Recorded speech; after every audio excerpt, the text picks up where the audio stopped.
ke depannya, terutama apalagi kita mengetahui bahwa tapering akan terjadi, pasti market akan sedikit restart.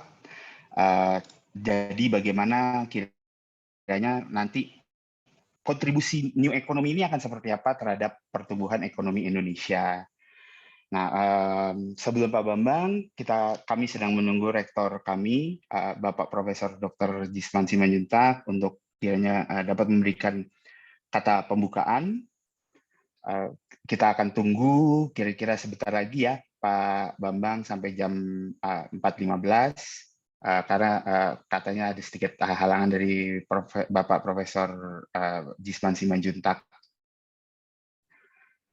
Jadi kira-kira topiknya untuk webinar kali ini adalah old economy versus new economy, apa yang akan menopang ekonomi Indonesia ke depannya.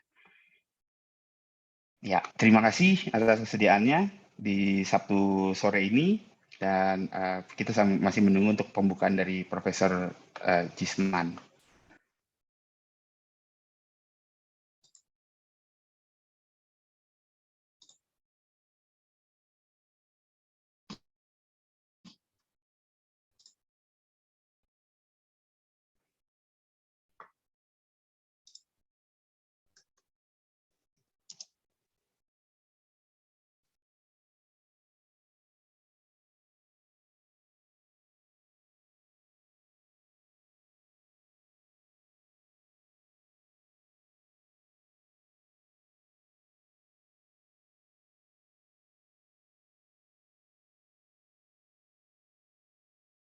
Mungkin kalau boleh ngobrol-ngobrol kecil nih, Prof.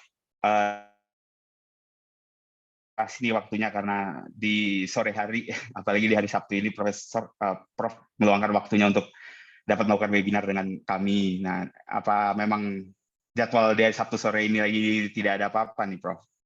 Ya, kebetulan lagi kosong. Justru tadi pagi yang ada kegiatan, jadi waktu diminta untuk Sabtu pagi, ya saya bilang ya saya mungkin lebih nyaman kalau Sabtu sore. Gitu. Oh iya.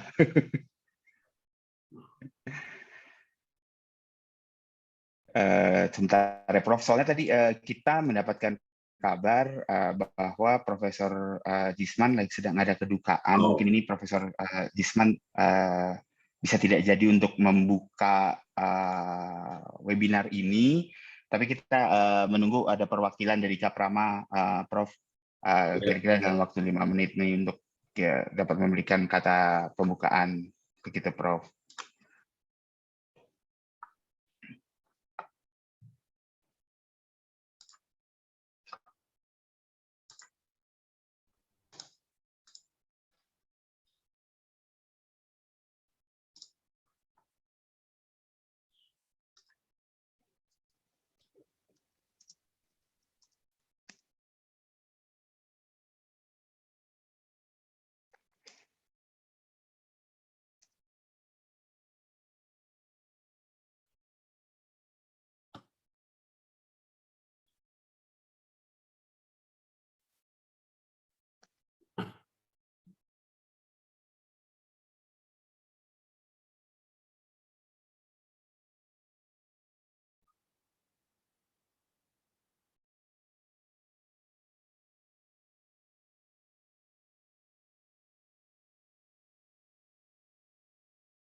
Oke, terima kasih kepada para peserta webinar yang telah hadir. Sembari menunggu kata pembukaan dari Wakil IKA Prama, webinar ini juga akan dibuka oleh Ketua IKA Prama Saham, yaitu Bapak Eko. Kiranya Pak Eko, waktu dan tempat dipersilakan untuk dapat membuka webinar ini, Pak. Ya, baik. Terima kasih, Pak Dimas. Selamat sore kepada Profesor Bambang Brojonegoro, teman-teman dari IKA Prama yang saya hormati dan saya kasihi. Ya, sebelumnya minta maaf karena ada keterlambatan, ada info baru saja bahwa ada kabar duka dari adik dari Profesor Jisman Simanjuntak. Jadi minta maaf sekali, Profesor Jisman untuk sore ini sedang ada di rumah duka, jadi tidak bisa hadir bersama dengan kita. Ya, saya juga minta maaf tadi, terutama ke Pak Bambang, maaf mungkin ada sedikit keterlambatan sore ini, maaf membuat Bapak menunggu. Tapi terlepas dari semua itu, saya berterima kasih banyak mewakili teman-teman dari Klub Saham IKA Prama atas kehadiran Prof. Bambang pada sore hari ini untuk membagikan ilmu mengenai old economy dan new economy.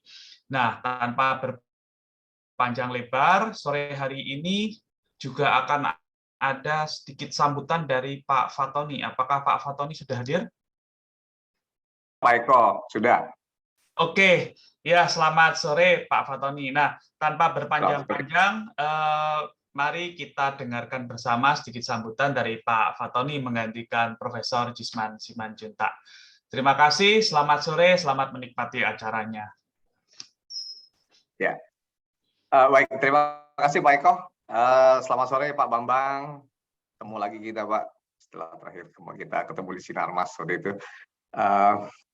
Ini acara yang saya kira memang akan dilakukan rutin Pak di IKA Prama, khususnya mengenai saham gitu ya Pak. Dan menyambut 2022 ini akan begitu banyak perubahan yang terjadi karena siap tidak siap, mau tidak mau, beberapa wilayah di Asia Tenggara akan segera dibuka gitu. Dan Omikron menurut beberapa kalangan ahli boleh jadi menjadi penutup dari COVID-19 karena sepertinya COVID-19 juga mau berdamai dengan kita gitu ya. Karena mereka kesulitan juga mencari inang lagi kalau terus-terusan terlalu keras gitu ya. Dan saya kira sudah saatnya kita bukan hanya bersiap tapi menyongsong dan lari maju ke depan. Nah, untuk itu mungkin nanti dalam diskusinya akan banyak hal-hal yang atau insight-insight ataupun juga forecast mengenai kinerja beberapa saham-saham andalan kita di Indonesia ini di 2022. Ya, mudah-mudahan angka 7.000 di indeks itu bisa tercapai. Ya, mungkin lebih cepat, tidak menunggu ramalan yang di akhir tahun katanya, mungkin lebih cepat gitu ya. Kemarin sempat 6.700 gitu ya. Bapak Ibu sekalian, selamat menikmati diskusi yang saya kira akan sangat bermanfaat bagi kita semua. Untuk itu saya mengucapkan terima kasih sekali kepada Pak Bambang sudah hadir di sini. Saya kembalikan kepada Pak Eko. Ya, terima kasih Pak Fatoni atas kata sambutannya untuk mewakili dari Ikatan Alumni Prasetya Mulia dan mewakili Bapak Profesor Jusman Simanjuntak. Kiranya sekarang webinar bisa dimulai dan untuk Pak Bambang, maaf Pak, sekali lagi kami mohon maaf atas keabsenan Pak Jusman dalam memberikan kata sambutan. Sekarang waktu dan tempat kami persilakan untuk Pak Bambang. Ya, silakan Pak. Ternyata setelah punya anak, istri itu nangis ya. Itu mohon di mute. Ya. Baik, terima kasih Mas Dimas. Assalamualaikum warahmatullahi wabarakatuh. Selamat sore, salam sejahtera, salam sehat buat kita semua. Ya. Yang terhormat Pak Fatoni selaku pimpinan dari Universitas Prasetya Mulia, para pengurus IKA Prama dan tentunya Bapak Ibu, para anggota IKA Prama dan juga para peserta webinar yang berbahagia. Pada kesempatan sore hari ini, seperti yang diminta dari panitia, saya coba bicara mengenai istilah yang biasa kita dengar kalau tahun baru, yaitu old and new. Ya. Nah, tetapi tentunya konteks ini adalah konteks akan munculnya new economy. Ya. Nah, pertanyaannya, kenapa istilah old and new itu muncul? Ya, sebenarnya ini sudah berlangsung lama sejak adanya revolusi industri. Ya, jadi saya boleh katakan revolusi industri lah yang memunculkan new economy dan membuat ekonomi yang sebelumnya itu menjadi old. Ya, baik ketika revolusi industri pertama, ketika ditemukan mesin uap yang otomatis mengubah secara total ya bagaimana manusia berproduksi, ya terutama menciptakan berbagai kebutuhannya. Kemudian revolusi industri kedua ketika listrik mengubah kehidupan manusia dan tentunya juga perekonomian, ya karena segala macam peralatan kemudian berbasis listrik dan tentunya pertumbuhan ekonomi menjadi jauh lebih cepat dengan adanya listrik tersebut. Nah, kemudian kemunculan komputer sebagai revolusi industri ketiga ini makin memperkuat tentunya peran teknologi ya sebagai faktor yang sebenarnya mempengaruhi pertumbuhan ekonomi. Ya, kadang-kadang ada pihak yang mencoba membuat dualisme antara teknologi di satu sisi dengan ekonomi di sisi lain. Nah, kebetulan saya cukup beruntung di kabinet pernah berada di dua kutub tersebut ya, di sisi Bappenas Keuangan yang lebih mengarah ekonomi maupun di Ristek yang tentunya lebih kepada teknologi. Dan ternyata keduanya ini saling berkait.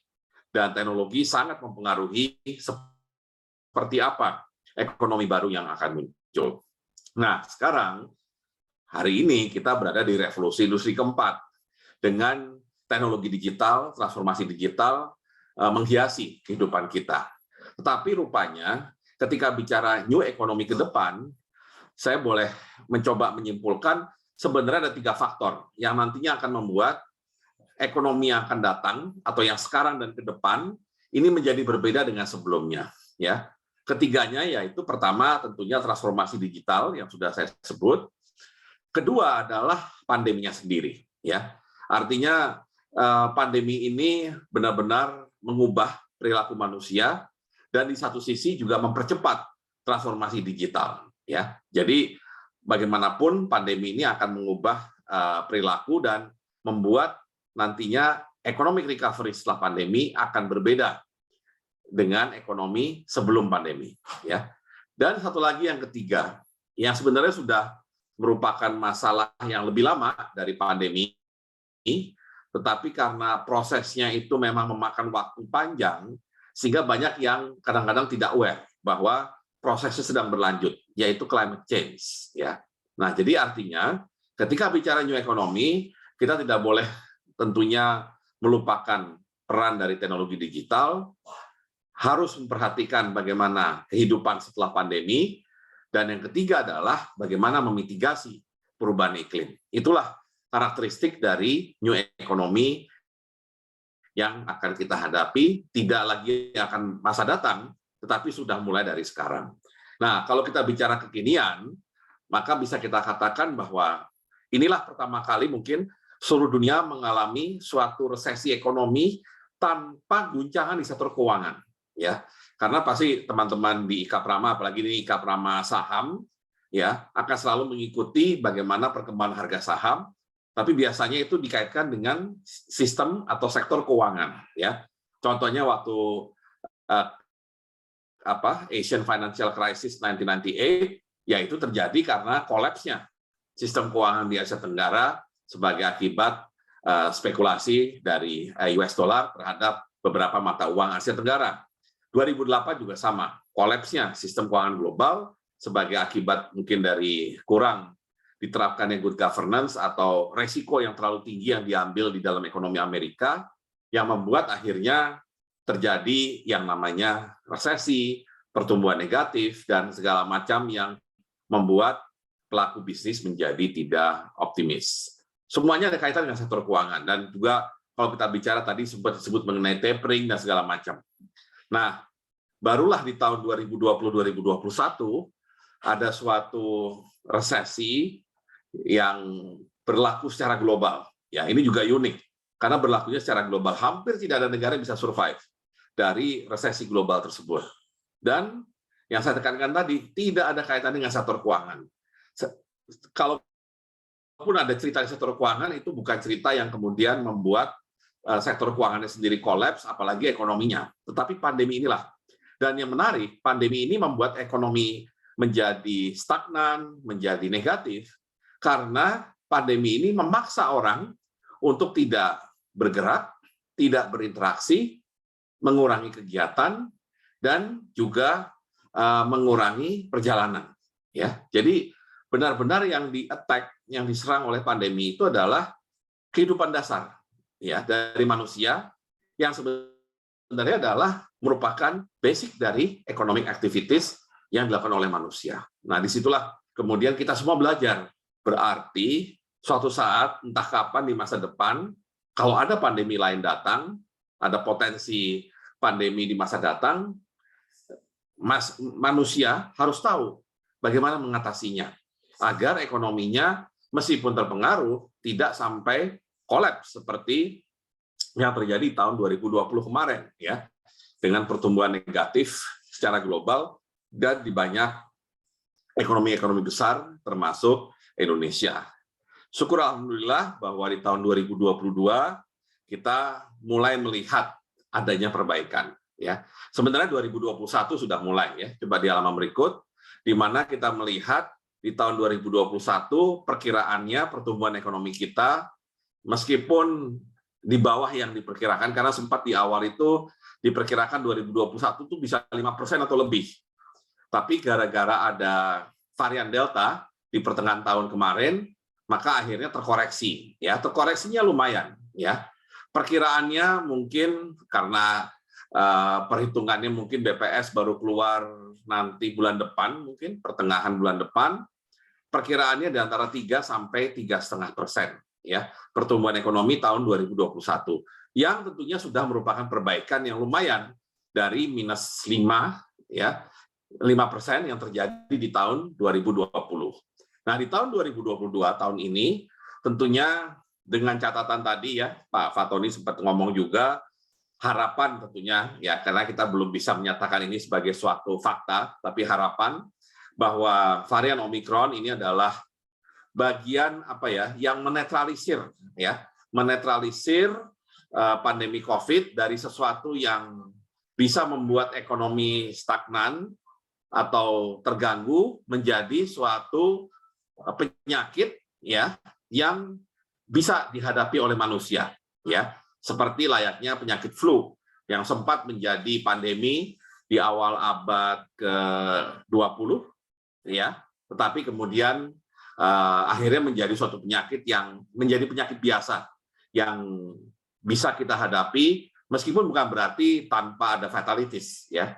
Fatalities tetap mungkin terjadi, bahkan untuk penyakit seperti flu atau nantinya penyakit seperti COVID yang sudah jauh lebih ringan dibanding ketika varian Delta atau varian sebelumnya, ya. Tapi yang paling penting 2022 dengan adanya harapan seperti itu, dan kalau kita lihat juga paling tidak untuk teman-teman yang tinggal di Jakarta, ya bagaimana ya Jakarta sudah mulai kembali seperti kita waktu sebelum pandemi, maka otomatis optimisme itu muncul sehingga angka 5% atau lebih bukan lagi hal yang aneh ya untuk ekonomi Indonesia di tahun 2022. Hal yang sama juga terjadi di berbagai negara di dunia ya. Ada negara seperti Amerika Serikat yang barangkali dia recovery-nya lebih cepat dari Indonesia. Tahun 2021 dia sudah lompat lebih tinggi ya di seputaran antara 5,5 sampai 6,5%.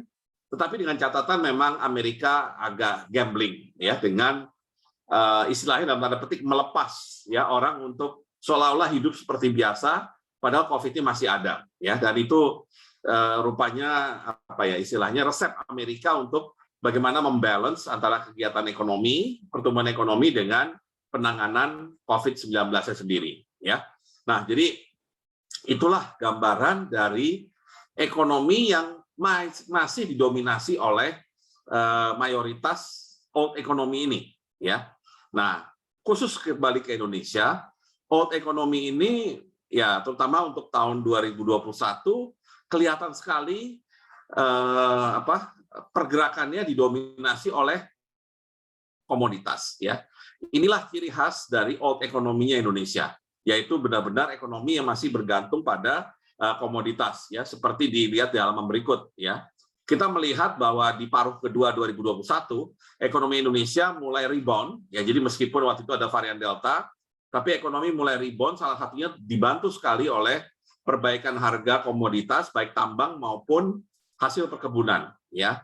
Tidak hanya batu bara dan sawit seperti yang biasa kita omongkan dan memang mendominasi ekspor kita, tapi paling tidak juga menyebar ke komoditas tambang yang lain maupun komoditas hasil perkebunan ya. Bahkan mungkin kalau teman-teman ikuti berita terakhir-akhir ini, kalau mungkin beberapa bulan yang lalu isinya cuma batu bara hit the record high misalkan ya. Nah, kalau sekarang orang udah mulai ngomong nikel yang hit the record high ya. Jadi nikel yang sekarang ini sudah dilarang ekspor ya. Kalau Indonesia tidak boleh mengekspor yang mentah, hanya boleh mengekspor yang sudah diolah. Ternyata sekarang sudah harganya di puncak ya. Artinya tentunya ini suatu berkah ya. Meskipun yang harus saya katakan tadi, ini berkah yang kadang-kadang membuat kita tuh susah move on ke new economy atau membuat kita lebih susah melakukan transisi dari old ke new economy ya. Karena kita kemudian terbawa-bawa lagi dengan romantika dari harga komoditas tinggi yang pastinya akan menguntungkan ekonomi sebagian pengusaha dan juga para pekerjanya ya. Dampaknya cukup besar ya, dan dampaknya tidak bisa dibilang jelek, dampaknya bagus, dibutuhkan oleh ekonomi. Problemnya ekonomi itu bukan urusan jangka pendek ya. Bukan hanya hari ini kita berbicara mengenai pertumbuhan ekonomi, kita juga perlu mikir bagaimana pertumbuhan ekonomi ke depan ya. Setahun ke depan, 5 tahun ke depan, sampai 10 tahun ke depan ya.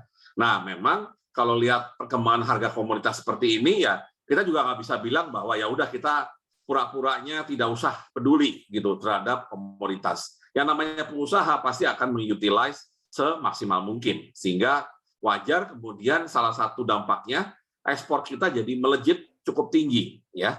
Ekspor melejit cukup tinggi karena tertolong oleh harga komoditas tersebut ya. Nah, ini kita lihat di halaman berikutnya bagaimana ekspor bersama konsumsi rumah tangga mendominasi perekonomian Indonesia. Pengeluaran pemerintah kelihatannya besar tapi secara size dia kecil. Maksudnya pertumbuhannya lumayan bagus tapi secara size dia termasuk kecil.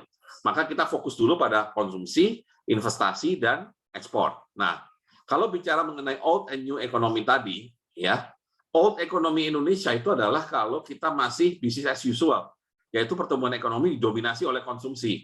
Dan kalau teman-teman perhatikan di tabel ini, kelihatan kan perkiraan 2022 ketika pertumbuhan ekonomi diperkirakan tadi antara 5 sampai 5,5%, kita lihat konsumsi rumah tangga pertumbuhannya hampir sama. Ya. Kenapa? Karena memang mayoritas ekonomi kita masih konsumsi rumah tangga, dan konsumsi rumah tangga lah yang masih menentukan cepat tidaknya pertumbuhan ekonomi kita. Padahal seharusnya menurut teori ekonomi yang pasti Anda semua pernah pelajari waktu di S2 paling tidak ya, di MM-nya Prasetya Mulia, yang akan mempercepat pertumbuhan ekonomi adalah kalau diinvestasi, ya. Nah, investasi di sini tentunya tidak sembarang investasi, ya. Tidak hanya investasi di perkebunan, pertambangan, karena itu masanya sudah lewat, ya. Karena kita lebih banyak sekarang menikmati manfaatnya. Tapi investasi justru di manufaktur, investasi di bidang-bidang yang baru seperti digital misalkan, ya. Itulah yang seharusnya menjadi ciri khas pertumbuhan ekonomi kita, sekaligus memberikan pembelajaran kepada kita supaya bisa move on dari dari old economy yang berbasis konsumsi menjadi new economy yang lebih didorong oleh investasi. Nah, ini juga nanti akan dipengaruhi ekspor. Ekspor memang kelihatannya bagus. Lihat tahun 2021 pertumbuhannya luar biasa, di double digit ya ekspor. Tapi tadi double digitnya luar biasanya salah satunya karena komoditas, ya, baik barangkali volumenya naik ya, karena misalkan sekarang ini ya, misalkan ini kita bahas mengenai yang pelarangan ekspor batu bara kemarin ya, atau yang harusnya bulan ini berlangsung selama sebulan tapi kemudian nggak berlangsung lama. Orang bisa berspekulasi macam-macam, tapi satu hal yang pasti bahwa di dunia ini terjadi kelangkaan pasokan batu bara ya. Kenapa terjadi kelangkaan pasokan batu bara? Satu, China berantem sama Australia. Ya, padahal Australia itu biasa jadi supplier batu bara buat China. Nah, kalau China sudah berantem sama Australia, dia kan tetap butuh batu bara. Dia akan cari batu baranya ke tempat lain, salah satunya ke Indonesia. Ya, dan itu artinya apa? Membuat negara lain yang biasanya sudah berhubungan dengan Indonesia atau produsen batu bara yang lain menjadi terganggu juga. Ya, belum lagi recovery ya setelah pandemi itu membutuhkan kenaikan permintaan listrik yang besar. Batu baranya memang dibutuhkan, ya. Jadi betul memang ada beberapa negara yang langsung concern begitu Indonesia melarang ekspor, karena listrik mereka nyala tidaknya tergantung dari pasokan batu bara Indonesia, ya.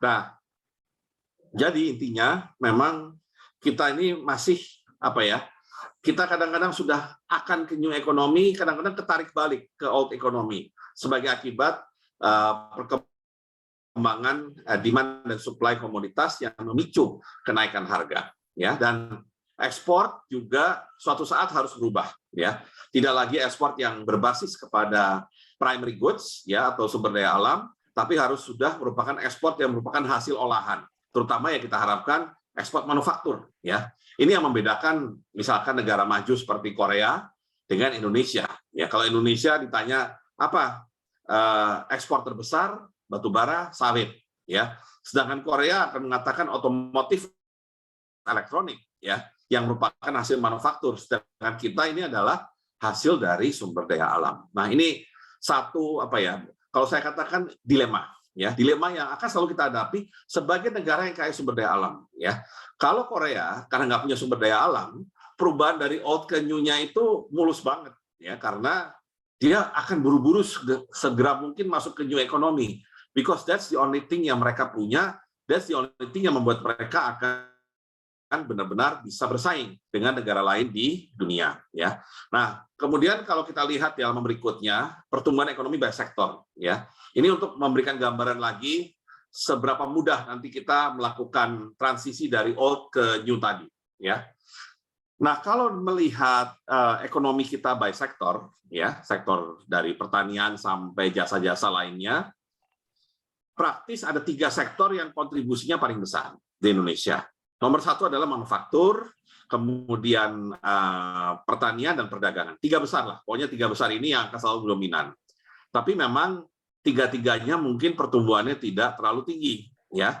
Kita mulai tertarik, ya, kalau kita bicara hanya 3 ini kan berarti kita masih bertumpu pada old economy, ya, karena memang wajar ekonomi Indonesia tumbuh karena manufakturnya paling tinggi, meskipun manufaktur pertumbuhannya sekarang ini terus menurun, ya, dibandingkan periode setelah krisis finansial Asia, ya. Pertanian relatif stabil, tapi ya nggak mungkin lah dia tumbuh tinggi lagi karena memang produksinya sudah besar, ya. Demikian juga perdagangan yang sangat kadang-kadang fluktuatif tergantung pada kondisi seperti pandemi atau kondisi resesi dan seterusnya. Nah, yang menarik adalah yang sebelah kiri, sektor-sektor yang pertumbuhannya besar, ya. meskipun dia secara kontribusi kecil, ya masih relatif kecil maksud saya, tapi pertumbuhan besar itu kan menyiratkan bahwa sektor-sektor ini punya potensi untuk berkembang di Indonesia, ya. Artinya proporsinya suatu saat akan naik, tapi yang paling penting dia masih menciptakan growth yang tinggi. Apa saja? Satu, informasi komunikasi. Ini sangat terkait dengan digital. Ya, ini consistently selalu double digit ya untuk saya lupa dah berapa tahun terakhir ini ya. Kemudian jasa perusahaan ya. Kemudian nah ini menarik karena ada Covid, jasa kesehatan ya dan kegiatan sosial. Nah, mungkin teman-teman yang mengikuti perkembangan saham mulai melihat sekarang salah satu saham yang mulai diperhatikan saham rumah sakit ya. Dan satu lagi, mulai banyak grup-grup perusahaan besar yang tadinya tidak punya rumah sakit atau tidak ada hubungannya sama rumah sakit, sekarang mereka mulai masuk ke bisnis rumah sakit, ya. Karena memang ya kita nggak bicara masalah ini ya, masalah penanganan COVID, tapi memang bisnis rumah sakit itu adalah bisnis yang prospektif. Bukan hanya sekedar COVID-nya, tapi fakta bahwa rumah sakit dibutuhkan untuk 270 juta orang yang income per kapitanya sekarang 4 ribuan dolar dan tetap growing ya dengan middle class yang barangkali sudah mulai mendekati 100 juta ya. Pasti semuanya butuh rumah sakit ya. Nah, tapi nanti kita lihat apakah digital akan mengubah atau mempengaruhi menariknya bisnis rumah sakit bagi perekonomian Indonesia ya yang juga punya kontribusi cukup besar bagi pertumbuhan. Yang lainnya, ini menarik. Ini terkait digital, jasa transportasi dan pergudangan ya. Jadi kalau Anda bicara belanja online, dua hal belanja online. Satu tentunya si merchant yang punya barang itu kan akan mengirimkan barangnya ke Anda melalui marketplace. Nah, dari merchant ke marketplace itu kadang-kadang dibutuhkan gudang, ya karena nggak mungkin juga pada saat itu juga si marketplace-nya langsung kontak merchant, kemudian merchant-nya nggak siap, dan kemudian tidak bisa deliver. Ini kan akan mengganggu kinerja dari baik marketplace maupun merchant. Jadi pasti ada sistem warehouse pergudangan yang makin kuat, ya. Bahkan kebetulan saya di Komut Bukalapak pun kalau saya ngobrol juga di berbagai tempat di Indonesia ya menyewa gudang-gudang yang katakan underutilized untuk apa? Ya untuk menyimpan barang-barang yang nantinya akan dijual di marketplace. Nah, dari gudang barang itu sampai ke Anda melalui apa? Melalui jasa transportasi. Ya, apakah jasa transportasinya dalam bentuk mobil box, truk sampai kepada motor ya. Jadi jasa transportasi dan pergudangan ini kelihatan tumbuhnya cukup besar ya. Lainnya adalah konstruksi ya. Kalau konstruksi wajar ya karena kalau ekonomi biasanya rebound ya maka akan muncul akan hidup lagi yang namanya sektor konstruksi ya. Satu lagi jasa lainnya lah macam-macam ya. Tapi poin saya adalah kalau kita lihat di situ ada informasi komunikasi ya, jasa kesehatan, jasa transportasi, jasa lainnya ya. Itulah barangkali yang saya bisa sebut sebagai persiapan peralihan kita dari old ke new ya. Artinya dengan pertumbuhan tinggi di sektor-sektor tersebut, artinya masyarakat kita dan pelaku ekonominya memang sudah mulai merambah ke ekonomi baru yang basisnya adalah salah satunya adalah digital ya, dengan menggunakan jasa atau aktivitas dari sektor-sektor tersebut ya. Jadi ini menarik untuk dilihat. Kelihatannya hanya hitungan-hitungan PDB ya, pertumbuhan PDB, tapi ada makna yang cukup dalam kalau kita ingin melihat sanggupkah Indonesia nanti bisa masuk new economy dengan mulus. Nah, sekarang baru kita ngomong ekonomi digitalnya ya. Jadi saya coba jelaskan dulu di awal yang akan coba saya definisikan sebagai new economy itu adalah ekonomi pasca pandemi yang nantinya akan didominasi oleh digital dan mengarus utamakan mitigasi perubahan iklim. Ya, itulah the new economy. Nah, sekarang tinggal itu kan bahasa yang barangkali definisi yang sifatnya luas. Ya, Bapak Ibu atau para peserta tentunya ingin tahu. Kalau gitu saya harus kemana nih bisnisnya? Atau kalau yang mau jual beli saham, saya harusnya beli saham perusahaan seperti apa? Ya. Nah, pertama Yang pasti potensi ekonomi digital Indonesia itu sangat besar, ya. Dari berbagai diskusi yang saya ikuti, baik sebagai pembicara atau sebagai peserta, ya terakhir saya minggu lalu ya ikut sebagai pembicara di fasilitasi oleh JICA. Dia bicara mengenai startup di Asia Tenggara, dan mereka mengatakan dengan jelas bahwa Indonesia adalah negara yang paling besar menerima investasi, inflow investasi untuk startup ya di Asia Tenggara ya. Jadi ya memang kita unicorn-nya paling banyak misalkan. Tapi yang paling penting adalah arus masuk investasi. Kita kan butuh nih FDI. Cuma kalau selama ini FDI larinya ke manufaktur, FDI ke pertambangan dan segala macam, ini FDI di sektor digital dari startup kita. Dan ini adalah tentunya suatu potensi, suatu fondasi yang luar biasa. Karena startup kita berarti bisa menarik minat investor luar untuk menanamkan duitnya ke dalam. Dan kalau Anda semua mengikuti bagaimana berita, atau ada investor dari mana masuk ke startup di Indonesia yang namanya barangkali baru Anda lihat, baru Anda dengar, tapi masuknya juga bukan nilai kecil. Ya. Nah, itulah potensi ekonomi digital kita. Ya, di mana kalau kita lihat perkembangannya, pertumbuhan ekonomi digital di Indonesia year by year ya, misalkan dari tahun 2020 ke 2021 naiknya 49%, wajar ya, karena disitulah pertama kali terjadi pandemi yang memicu percepatan dari transformasi digital ya. Kemudian 2021 sampai ke 2025 diperkirakan akan naik sekitar 20% ya per tahunnya. Nah, tentunya di sini kita berharap nanti 2030 kita sudah masuk era tahun digital, di mana ekonomi internet, ya ekonomi yang berbasis internet ini akan terlihat beda ya dengan sebelumnya. Nah, perhitungannya menggunakan GMV, Gross Merchandise Value. Ya, saya tidak akan membahas G dan M-nya. Yang saya bahas adalah V-nya, ya. Karena inilah yang salah satu bedanya the new economy sama old economy, ya. Terutama bagi teman-teman yang saham, karena kalau teman-teman yang biasa main saham bicara mengenai korporasi, mengenai saham yang blue chip, etc., pasti bicaranya bottom line, ya, laba. Kebetulan saya komod di Telkom, yang ya saya tahu persis lah, setiap kali mau dividen itu harga sahamnya bagus sekali, ya, karena memang itu yang dicari, ya. Dan investor-investor Telkom itu kalau ketemu Telkom juga selalu menanyakan pertama adalah bagaimana dengan prospek bottom line, ya, wajar, ya, karena itu memang yang kita ketahui dari dulu. Tapi ada new economy nih yang berbasis digital yang bicaranya tidak not necessarily hanya di bottom line, bahkan lebih banyak bicara di fee-nya, di value dari perusahaannya. Sehingga valuasi yang terus meningkat itulah yang dianggap sebagai prospek meskipun perusahaannya masih rugi, ya. Ini kebetulan saya pakai baju yang lain sebagai komisaris utama Bukalapak, ya.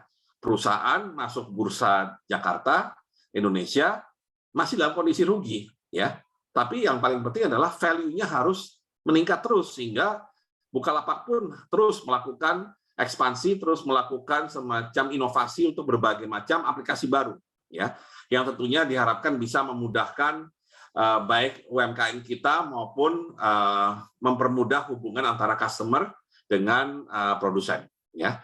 Nah, jadi intinya adalah kita sudah masuk ke era baru di mana value akan menjadi perhatian. Nah, kalau nanti di 2022 ini pasti sudah ada listnya kan, ya saya nggak usah sebutlah beberapa unicorn tuh akan masuk ke bursa, ya.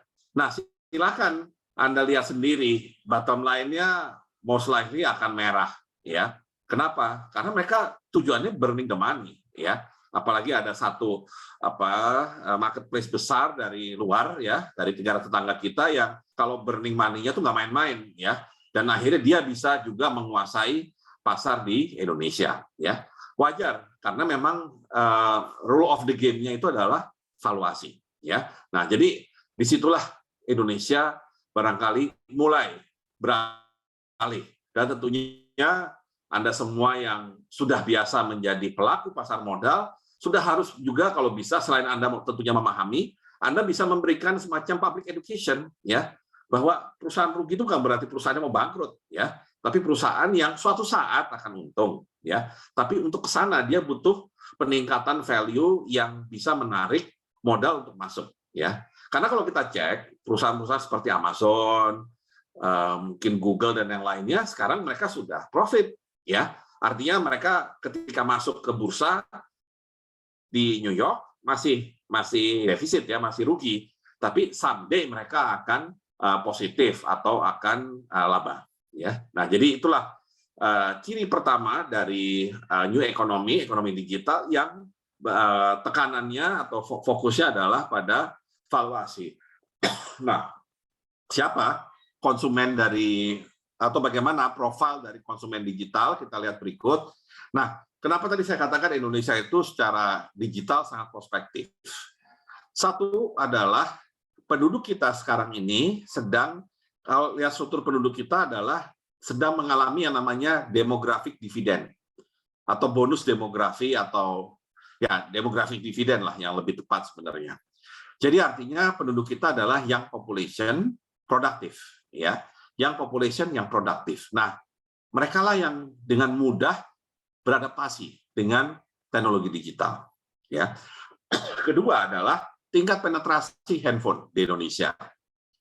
Tingkat penetrasi handphone di Indonesia itu kira-kira 100%. Jadi penduduk kita 270 juta, ada 270 juta handphone yang aktif, ya, atau yang dipakai lah paling tidak. Apakah berarti semua orang pasti punya handphone? Enggak juga, ya. Karena ada satu orang yang punya lebih dari satu handphone. Tapi yang paling penting penetrasinya tinggi, ya. Dan ketiga, pemakai internet itu mungkin 60%, ya, dari orang yang memakai handphone tadi. Jadi artinya internet, handphone itu memudahkan mereka untuk berinteraksi dengan dunia digital dan kemudian pemakaian digitalnya sendiri menjadi tinggi, ya. Dan kemudian karena pemakainya adalah anak-anak muda, maka berikutnya yang membuat ekonomi Indonesia dalam konteks digital menjadi makin prospektif, anak-anak muda inilah yang tertarik atau terdorong entrepreneurship-nya untuk membuat startup, ya. Jadi kata startup ya mungkin betul sekali kalau ada yang bilang kan startup nggak semuanya untung, betul. Lebih banyak startup yang gagal daripada yang berhasil. Tapi kan memang itulah nature dari bisnis, ya. Bisnis pun ya kalau kita lihat bisnis sebelumnya, apakah dari bisnis minyak, SDA, sumber daya alam sampai bisnis manufacturing, kan nggak semuanya juga untung, ya. Ada yang berhasil jadi pemegang market share terbesar, ada yang gagal total, ya. Kita udah lihatlah merek-merek elektronik pun banyak yang bertumbangan sekarang, ya, setelah muncul yang baru-baru yang lebih kuat dan lebih kompetitif, ya. Nah, jadi dengan kondisi tersebut wajar sekali kalau penetrasi dan pertumbuhan dari konsumen digital kita itu makin kuat, ya. Dan jangan lupa 270 juta, still the fourth largest market di dunia. Dan kalau kita bandingkan dengan 3 yang di atasnya, ya, kan kita tuh nomor 4 hanya kalah sama nomor 1 China, nomor 2 India, nomor 3 Amerika, ya. Kalau kita lihat India, per kapitanya jauh di bawah kita, ya. Jadi artinya meskipun mereka growing besar, tapi base-nya itu lebih kecil dari kita. Jadi ya banyak sih yang masuk ke India pasti, karena itu pasar yang sangat menarik. Tapi juga mereka kesusahan karena per kapitanya itu terlalu kecil untuk jumlah penduduk yang begitu besar, ya. Amerika itu sudah pasar yang mature. Ya artinya gini, pasar yang mature pasti menarik. Cuma kalau orang nyari growth itu nggak nyarinya di pasar yang mature, ya. Dia akan nyari di pasar yang ya sudah menuju mature tapi masih ada room for growing, ya.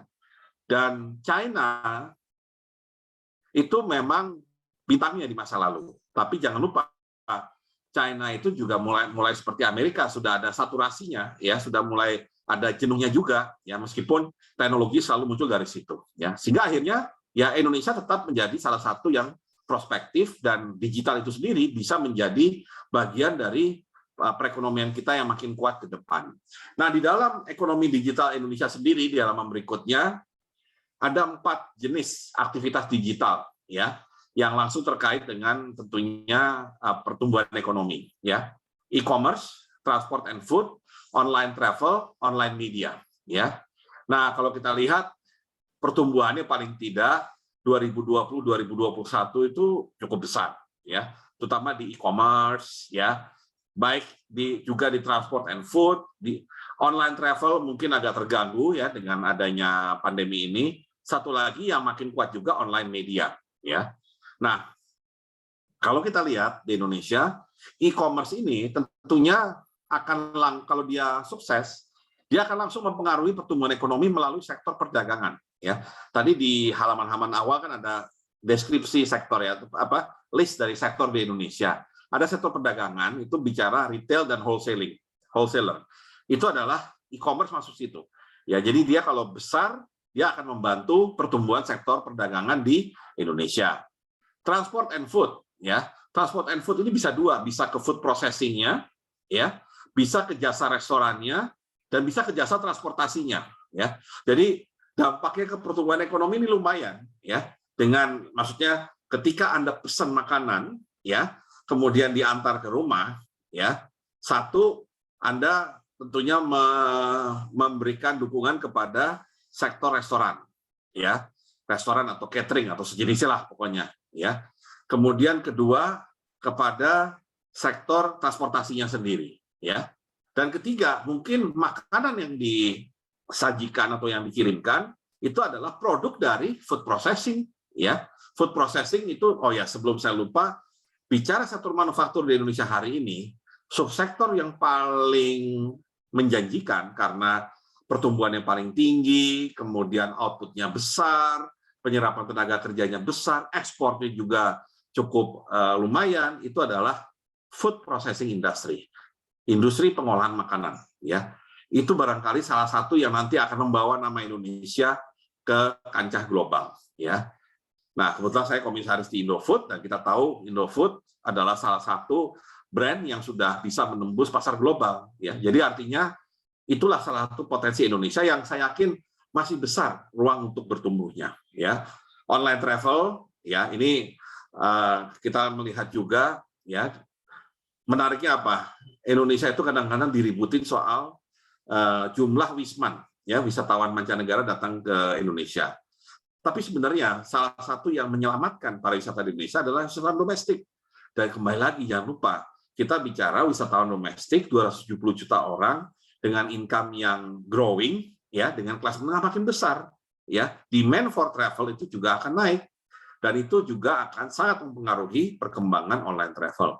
Online media kita nggak usah bahas lah, artinya Anda semua udah tahu sekarang mungkin kita udah jarang ya megang kertas koran atau baca majalah, ya, karena semua sudah digantikan dengan online media. Bahkan di Telkom, ya, tempat saya sekarang juga berkiprah, itu yang namanya OTT, ya, itu sudah kemana-mana, ya. Artinya bisnis televisi misalkan itu tidak lagi televisi yang kita bayangkan di masa lalu dengan channel 1 sampai channel berapalah 100 misalkan, tapi orang ini mau nonton Netflix atau nonton video, nonton Mola, nonton apa, ya, nonton Disney, ya, itulah online media sekarang, ya, entertainment yang sudah mengubah pola kehidupan kita dari pola kehidupan yang old menjadi yang new, ya.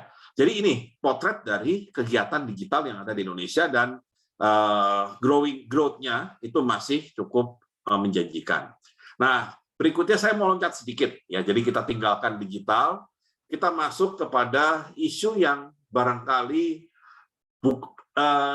bukan keseharian kita, tetapi harus kita sadari sebagai cara kita untuk bisa hidup di dunia ini berkelanjutan, ya. Kita bicara aspek sustainability, ya.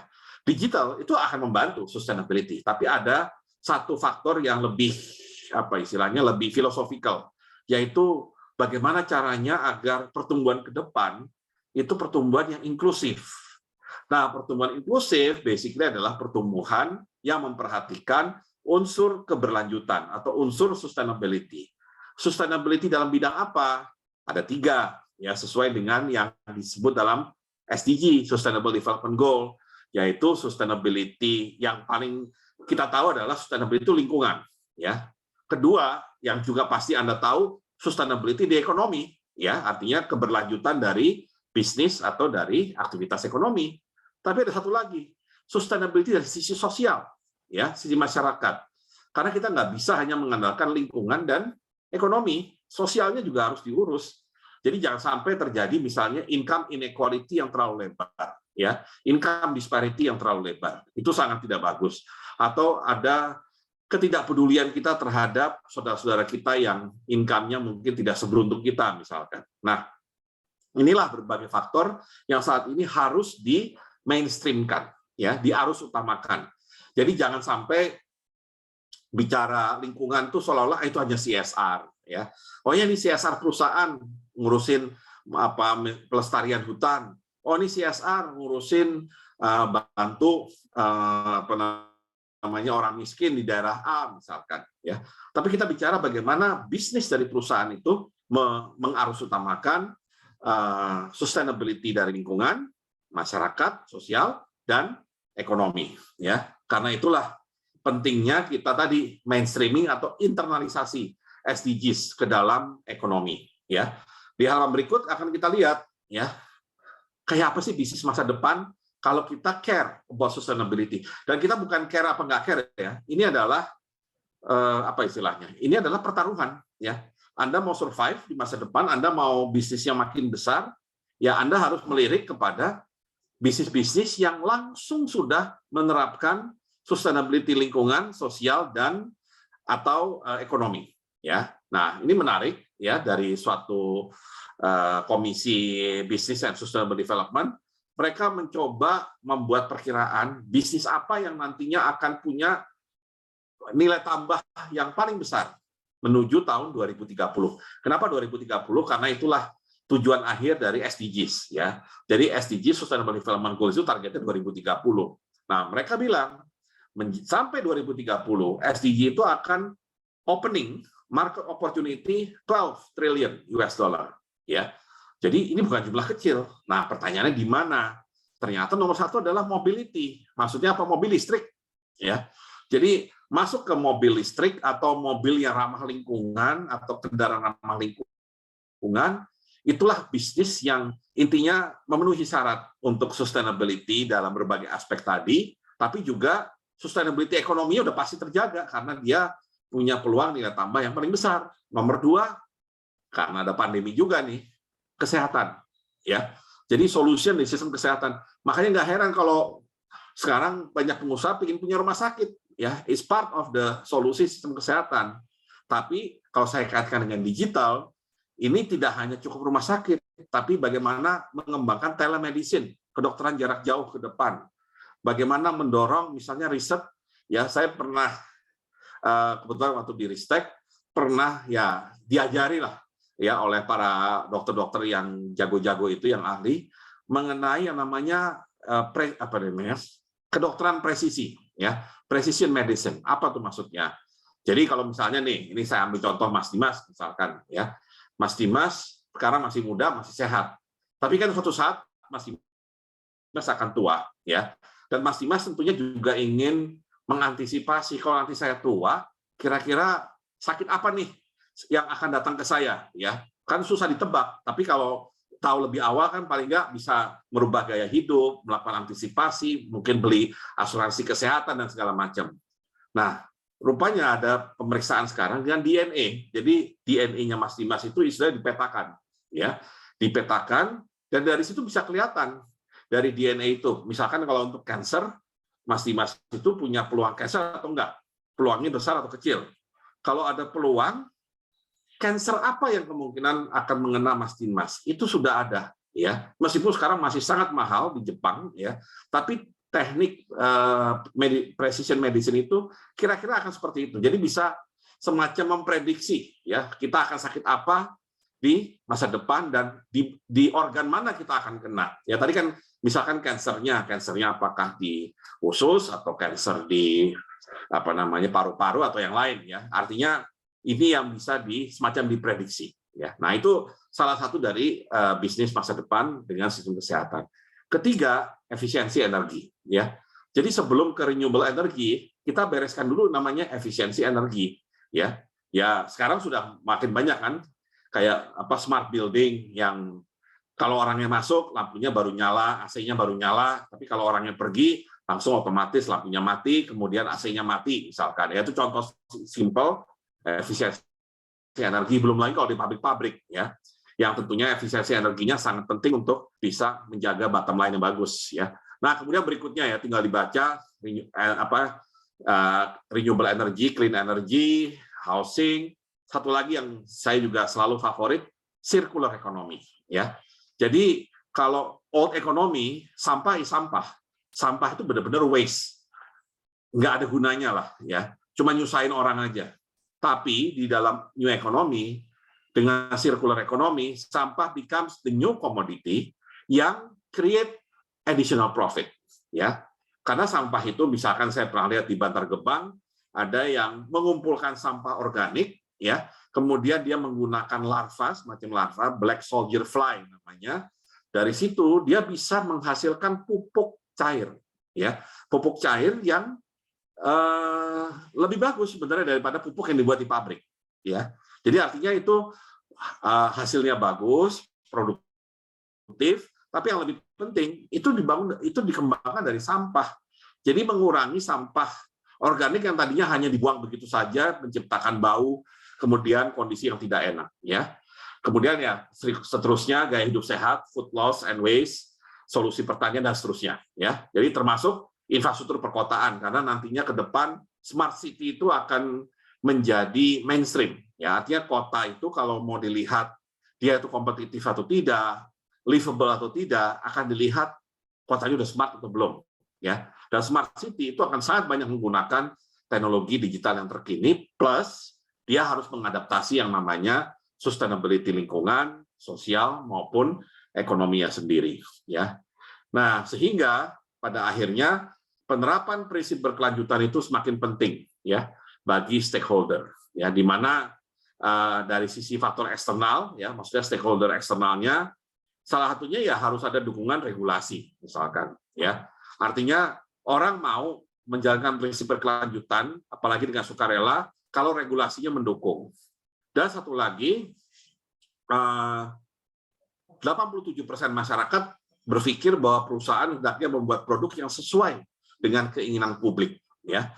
Jadi artinya dari sisi perusahaannya mereka diharapkan bisa memenuhi ekspektasi publik. Kalau publik memang inginnya produk yang sustainable tadi, ya perusahaanlah yang mendorong. Jangan sampai perusahaannya ya seolah-olah hanya berpikir dari sisi profitabilitas semata dan tidak mempedulikan apa yang menjadi keinginan konsumen, ya. Nah, menariknya 50% konsumen mengatakan mereka bersedia membayar lebih untuk produk yang berkelanjutan. Nah, ini kan biasa Anda dengar, oh kalau renewable energy mahal, kalau sesuatu yang sifatnya berkelanjutan tuh butuh biaya lebih. Ya, memang itu kenyataannya karena memang ya meskipun di dalam renewable energy ya, batu bara memang jauh lebih murah daripada solar cell misalkan, ya. Tapi kan orang inginnya dunia ini makin ramah buat dia, dunia ini makin bersih.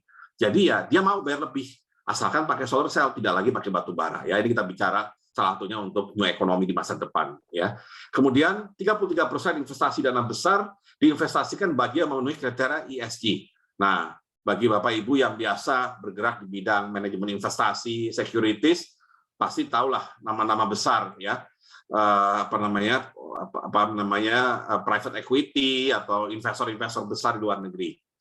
Nah, dulunya mereka benar-benar ya simple aja, dia simple bisnis, kamu bisa kasih return berapa persen, that's it, ya. Tapi sekarang selain nanya itu pasti tetap ditanya, dia akan nanya berikutnya, kamu mau invest duit saya di bidang apa? Kalau Anda misalnya, wah saya kasih kamu return, misalkan yang gede 10%, ya in US dollar, tapi bidangnya misalkan fossil fuel, mereka bilang, oh sorry, thank you, kita nggak berminat. Ya, jadi sudah ada perusahaan yang ketat soal ESG, ya. Meskipun sekarang mereka masih bisa menggunakan carbon trading segala macam, tapi ke depan mereka akan makin pelit, ya. Pelit dalam pengertian mereka akan terus menanyakan secara detail, ya. Nah, kemudian pembiayaan berkelanjutan, ya. Jadi artinya instrumen surat utang, ya, bonds itu nantinya akan harus punya elemen sustainability, ya. dan size-nya juga makin lama makin besar. Saat 2020 saja sudah mencapai lebih dari 700 miliar dolar. Ya. Nah, jadi dari faktor eksternal itu kan kelihatan regulasinya, ekspektasi publiknya, demand-nya, dari sisi investornya maupun financing-nya, semuanya sudah minta kita memainstreamkan yang namanya sustainability tadi. Ya. Nah, faktor internal juga sama.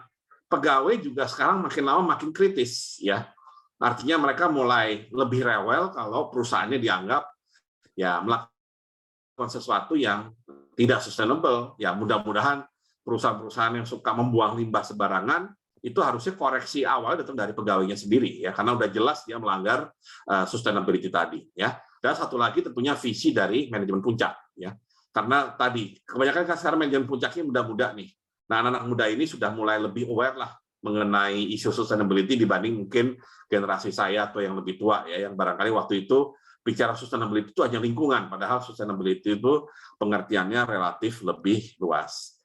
Jadi mungkin itu Bapak Ibu para peserta webinar yang bisa saya sampaikan. Jadi pada intinya new economy adalah ekonomi yang nantinya berbasis digital, kemudian ekonomi yang momennya adalah setelah pandemi, dan yang paling penting adalah dia akan mengarus utamakan unsur sustainability di dalam aktivitasnya. Nah, old economy, terutama untuk Indonesia, fokusnya jelas masih kepada komoditas dan upaya untuk peningkatan value added yang relatif masih sederhana. Ya, jadi memang dari old ke new economy di Indonesia jalannya mungkin kelihatannya panjang, tapi istilahnya bisa dipercepat. Ya, nah yang mempercepat itu adalah digital itu. Ya, jadi kalau semakin kita adaptif terhadap transformasi digital itu sendiri, itu akan mempercepat transisi kita dari old ke new economy. Mungkin itu, Mas Dimas, yang bisa saya sampaikan. Ya, silakan kalau akan dilakukan tanya jawab. Aduh, terima kasih banyak Pak Profesor Bambang. Ini presentasinya sangat lengkap dan concise. Jadi apa yang sebenarnya kita pengen tahu jembatannya bagaimana new economy itu nanti akan fit in ke dalam pertumbuhan ekonominya Indonesia. Seperti biasa, Pak Bambang selalu memberikan presentasi yang lengkap dan concise dan menjelaskan secara detail. Nah, kalau boleh kita langsung masuk ke Q&A ya, Pak Bambang ya. Ya, silakan. Ini ada pertanyaan dari Mas Patria Satrio Respati dan mungkin ada beberapa pertanyaan lainnya. Tapi ini kira-kira sama ya Pak ya. Ini dalam kedudukan Bapak sebagai dalam kedudukan Prof sebagai Komisaris Buka. Bagaimana pandangan dan opini Pak Bambang atas merosotnya nilai saham Buka dari IPO, Pak? Dan apakah ada arahan dari BOC untuk memulihkan nilai saham Buka? Itu pertanyaan pertama, Pak. Mungkin langsung dijawab boleh. Ya, mungkin ya secara singkat, intinya pertama Bukalapak itu adalah perusahaan digital pertama yang melantai di Bursa Jakarta dan mungkin yang pertama juga yang masuk dalam kondisi masih rugi. Ya, jadi saya melihat mungkin di hari-hari awal memang terjadi euforia, ya semua orang tertarik ya dengan ide bahwa Indonesia sudah punya unicorn, ya sudah punya perusahaan digital yang market value-nya juga cukup besar. Tapi kemudian barangkali setelah masuk dalam proses jual beli sahamnya, ya tradingnya, mungkin ya yang apakah yang retail atau ada beberapa yang institusi yang barangkali dia masih yang mungkin masih ambivalen ya, masih agak bingung lah ya. Ini kita mau ke value atau ke bottom line ya.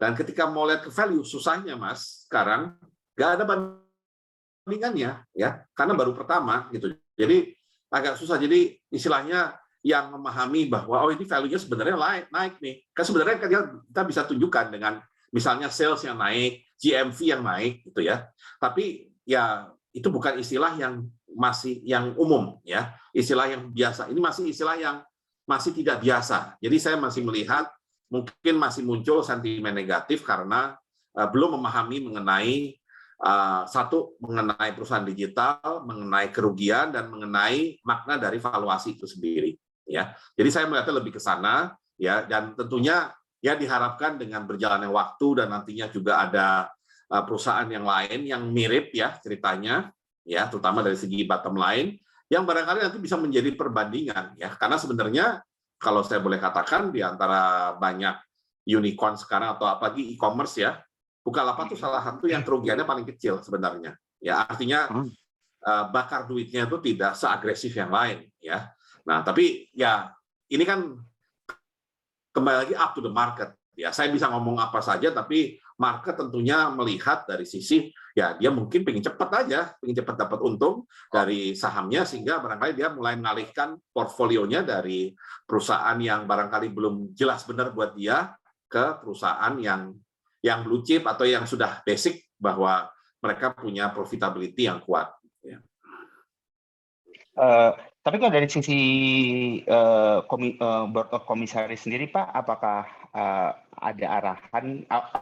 Maksudnya pertanyaannya apakah lebih ada arahan untuk memulihkan nilai saham atau lebih mengembangkan value-nya, Pak? Kan Bapak sebagai komisaris di Bukalapak. Ya, ujungnya tentu harus ke saham. Ya, itu kan salah satu performance. Ya, tapi tentunya sebelum ke saham itu harus ada sesuatu yang bisa dalam tanda petik dijual agar sahamnya bisa meningkat. Ya, salah satunya dengan bagaimana market melakukan valuasi terhadap perusahaan itu sendiri, ya. Dan kemudian bagaimana growth dari sales-nya, ya. Dan juga sebenarnya yang mungkin banyak orang juga kurang tahu bahwa kalau Bukalapak itu kan bukan hanya marketplace, ya, tapi dia juga salah satu bisnis besarnya adalah O2O, online to offline, ya, dengan mitra Bukalapak. Kalau nggak salah itu sekarang yang pangsa pasarnya paling besar di Indonesia, ya. Cuma tadi ini kan jenis usaha, jenis bisnis yang barangkali belum terlalu familiar, dan kalau orang melihatnya oh ini belum untung, ya bagi dia barangkali oh ini berarti belum prospektif gitu. Itu yang menurut saya barangkali masih mengganjal upaya kita untuk suatu saat harga sahamnya bisa rebound. Siap, Pak. Oke. Pertanyaan berikutnya dari Pak Irwan Iskandar, Pak, terkait tadi Bapak menjelaskan bahwa tech company itu dinilai dari GMV-nya. Bapak menjelaskan mengenai value. Mungkin Bapak bisa ngasih insight sedikit bagaimana sih menilai value perusahaan ekonomi bagi kita nih, Pak, yang bukan analis. Yang lebih ke arah investor, tapi kan analis itu kan benar-benar dia tahu detail hitungannya. Nah, jadi kalau bagi kita yang investor itu bagaimana kita menilai value dari perusahaan new economy seperti itu, Pak? Karena kan Bapak bilang bottom line pasti masih merah. Jadi bagaimana kita menilai value-nya perusahaan new economy? Ya, jadi gini, betul sekali. Pertama, metode valuasinya sendiri ternyata setelah saya dalami ya di beberapa perusahaan yang saya terlibat itu masih bisa beda-beda. Jadi kalau Mas Dimas itu analis, saya juga analis, mungkin kita bisa come up dengan dua valuasi dari satu perusahaan yang sama. Ya, artinya valuasinya perusahaan yang sama tapi hasilnya beda gitu ya. Nah, tetapi barangkali yang bisa dijamin samanya adalah naik atau tidaknya. Ya, maksudnya kalau saya bilang valuasi perusahaan A ini naik 20%, Mas Dimas bilang naik 30%. Yang penting kita sama bahwa naik. Tapi besarannya itu yang bisa berbeda ya, karena metodologi ya. Ya kalau saya ngobrol dengan kantor akuntan ya, memang belum ada ini yang baku ya. Nah, salah satu cara ini mungkin lebih kepada tips adalah dengan melihat apa istilahnya track record mereka ketika melakukan ini fundraising ya.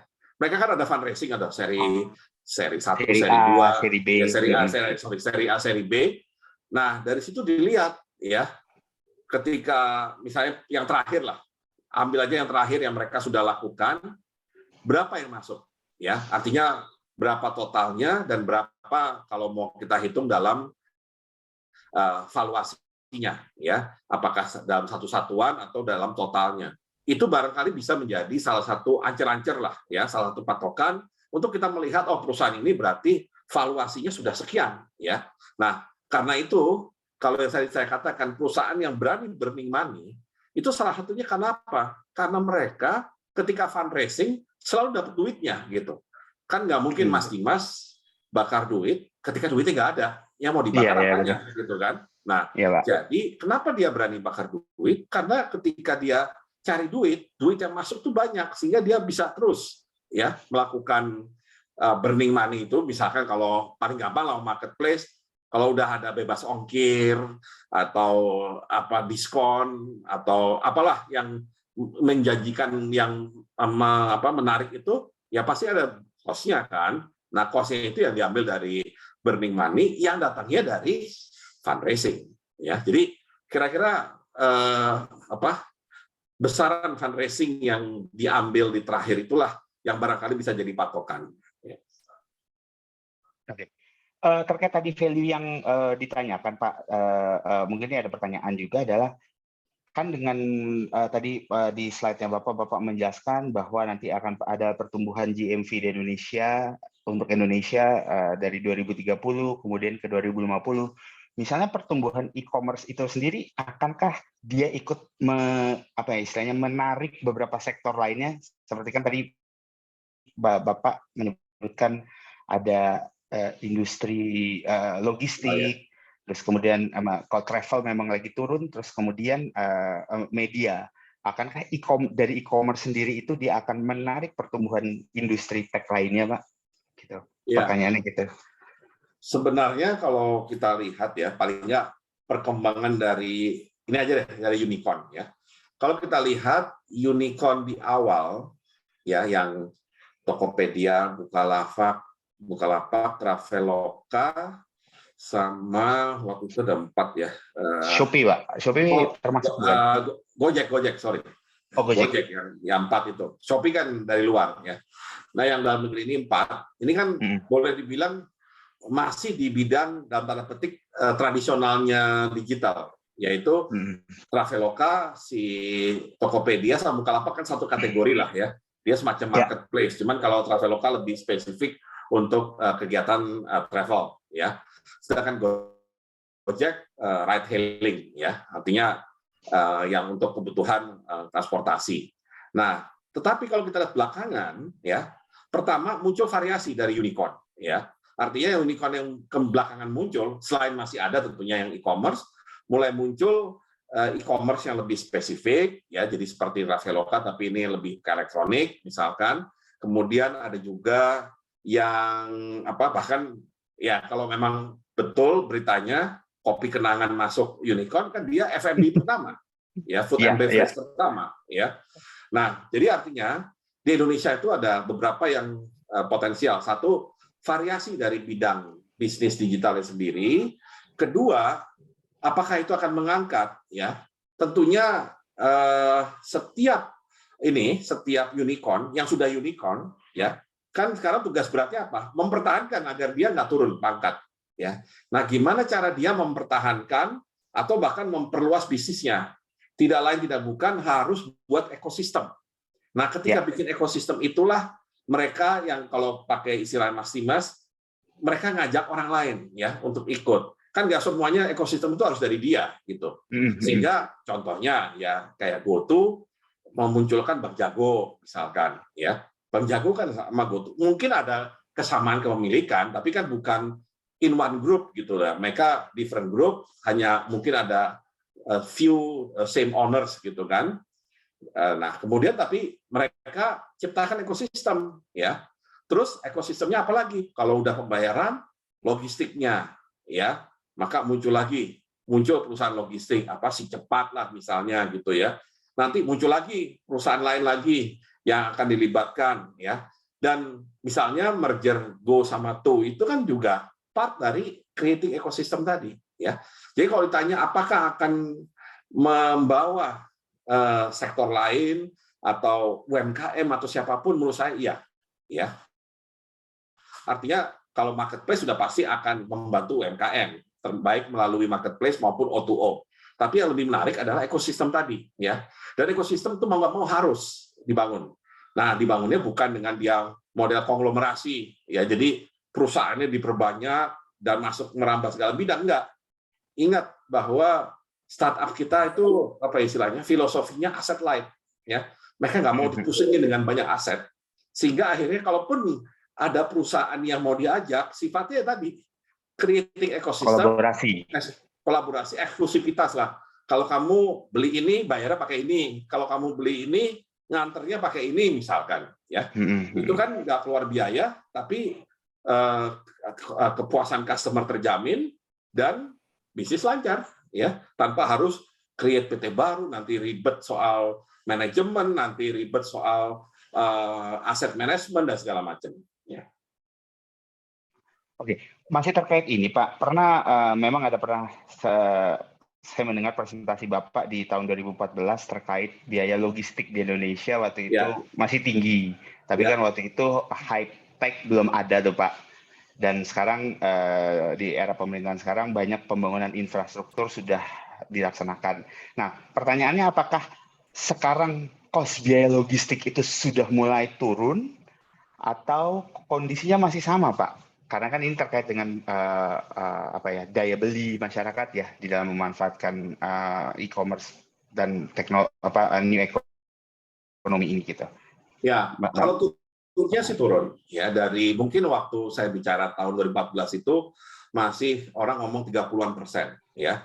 Jadi bayangkan 30% dari harga barang itu dimakan oleh biaya logistik ya. Jadi istilahnya pengusahanya terus bilang, margin saya mana nih kalau 30% dimakan sama biaya logistik ya. Nah, kalau sekarang itu sudah turun ya, mungkin angkanya mungkin sudah early 20s, jadi udah mendekati 20, atau ada yang kadang-kadang bilangnya sudah di bawah 20, tapi katakan yang paling aman sedikit di atas 20% ya.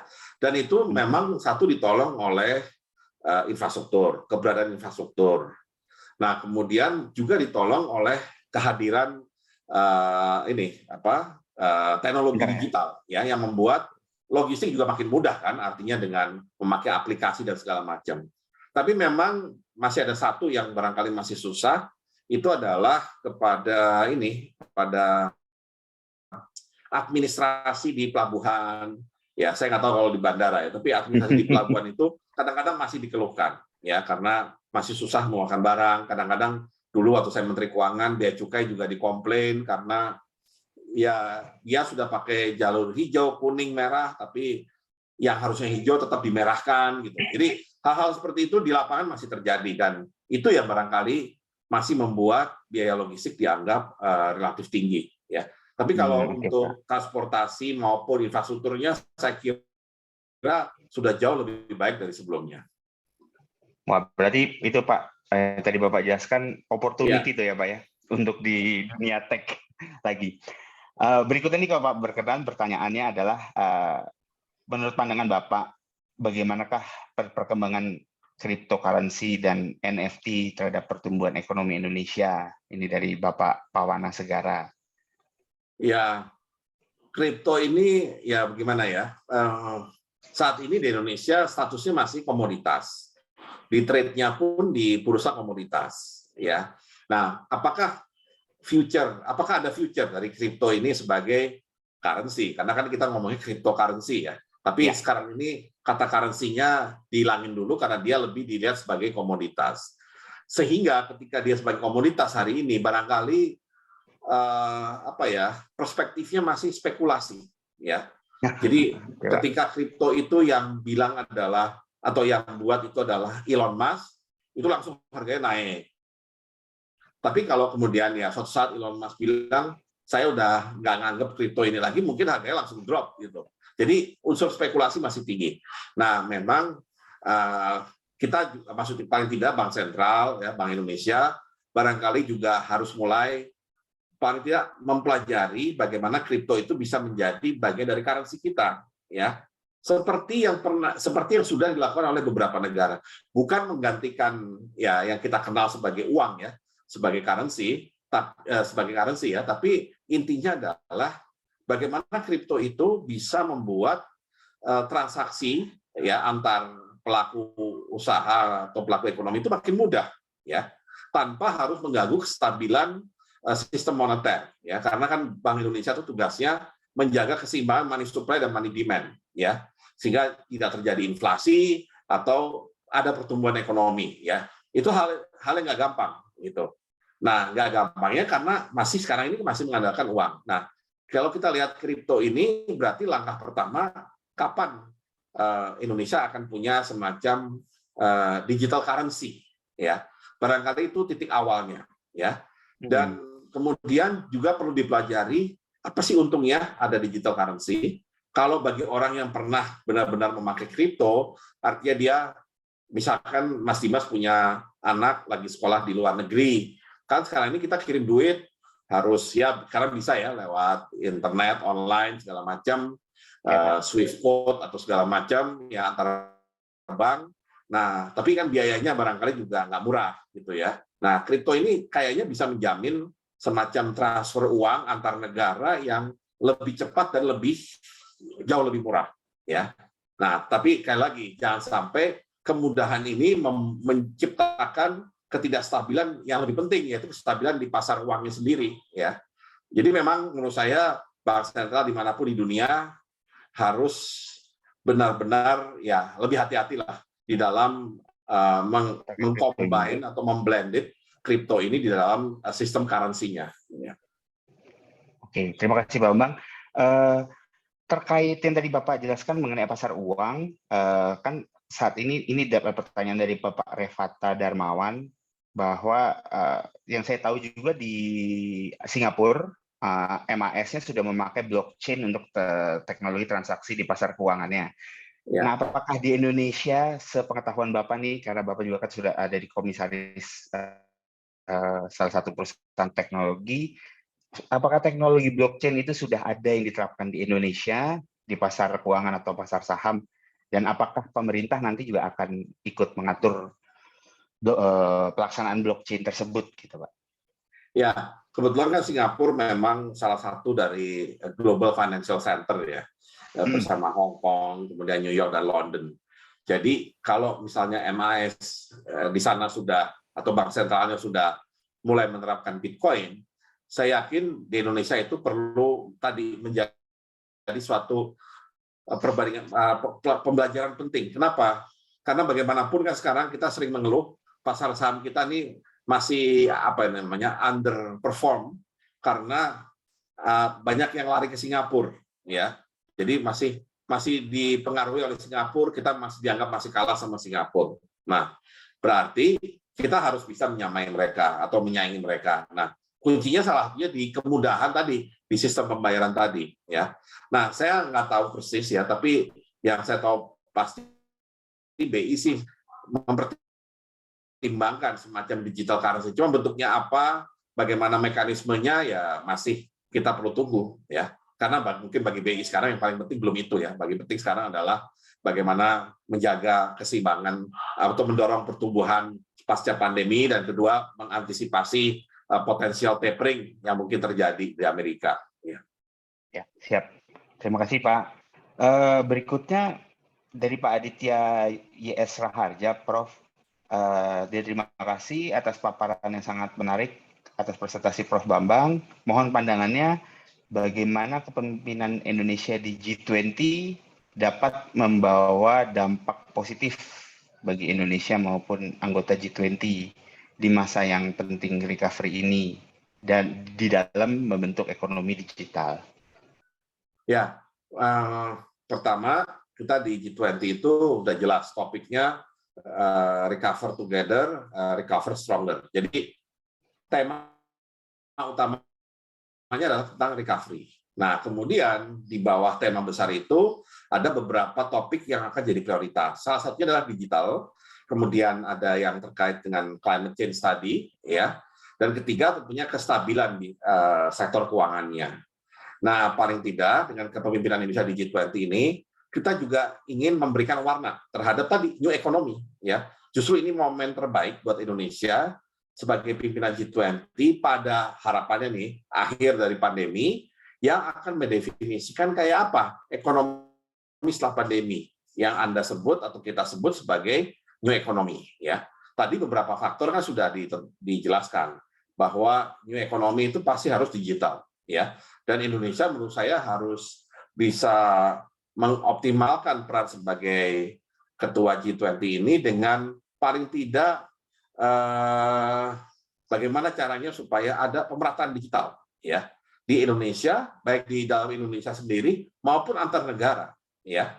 Nah, isu yang lain adalah masih terkait kesehatan adalah pemerataan dari vaksin ya, yang juga masih jadi isu besar rupanya karena kita semua ngomong herd immunity, tapi ngomong herd immunity kita batasi di suatu negara.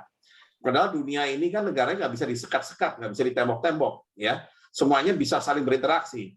Jadi sebenarnya kalau mau herd immunity harus global herd immunity. Padahal di Afrika vaksinnya jauh dari memadai misalkan, dan juga di beberapa negara, ya. Jadi ini beberapa isu yang menurut saya Indonesia bisa angkat bagaimana equality yang makin lebar sebagai akibat pandemi ini bisa diperbaiki, ya. Karena ini fakta. Equality itu meningkat pesat gara-gara pandemi, ya. Orang yang punya cash itu survive, orang yang nggak punya cash itu yang tumbang, ya. Artinya kan jaraknya makin lebar dari yang survive dengan yang tumbang. Demikian juga digital, ya. Orang yang mampu akhirnya punya akses digital yang kuat, yang bandwidth-nya besar, ya, kapasitasnya besar, cepat dan segala macam, berhadapan dengan orang yang untuk dapat sinyal aja susah, ya. Nah, jadi itu isu-isu yang menurut saya, jadi kita jangan hanya terbawa kepada masalah teknologinya, teknologi majunya, tapi juga bicara teknologi untuk menciptakan inclusiveness, ya, baik di digital maupun di vaksin, ya. Nah, satu lagi menurut saya peran pentingnya Indonesia adalah bagaimana mendorong agar ada semacam global fund, ya, dana global, ya, jadi bukan dana untuk Indonesia tapi dana global, satu untuk namanya pandemic preparedness. Karena kan sekarang kita sadar bencana. Kalau sekarang kan kalau dulu kita bicara, kita harus bikin dana nih untuk bencana, ya, antisipasi bencana, ya.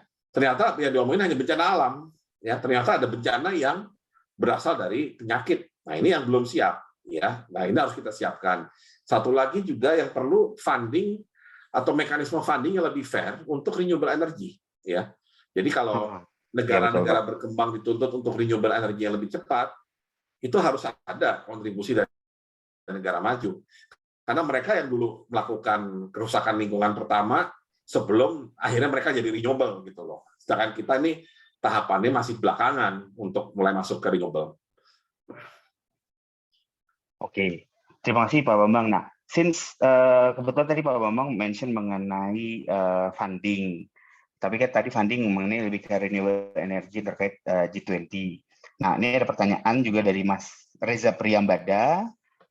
Dia menyatakan terima kasih Prof atas paparannya dan melihat presentasi Prof terkait dengan potensi pertumbuhan ekonomi digital, maka diperlukan perangkat hukum dan infrastruktur yang memadai dan mampu mewadahi ekonomi digital ini. Pertanyaannya, apakah dari pemerintah telah menyiapkan aturan-aturan hukum terkait dengan perusahaan-perusahaan new economy ini, misalkan aturan terkait permodalan dari private fund asing pada perusahaan rintisan dalam negeri atau lainnya, dan lalu bagaimana kesiapan infrastruktur komunikasi di Indonesia agar semua masyarakat Indonesia dapat menikmati imbas new economy ini. Jadi maksudnya lebih ke arah bahasanya, kalau di riset itu tuh bagaimana new economy ini bisa merambah mulai tier 2, Prof. Bukan hanya tier 1 di perkotaan. Gitu.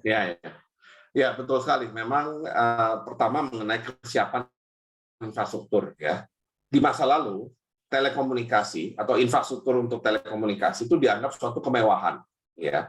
Jadi dulu orang punya HP, orang punya sambungan internet, punya email address itu dianggap suatu luxury.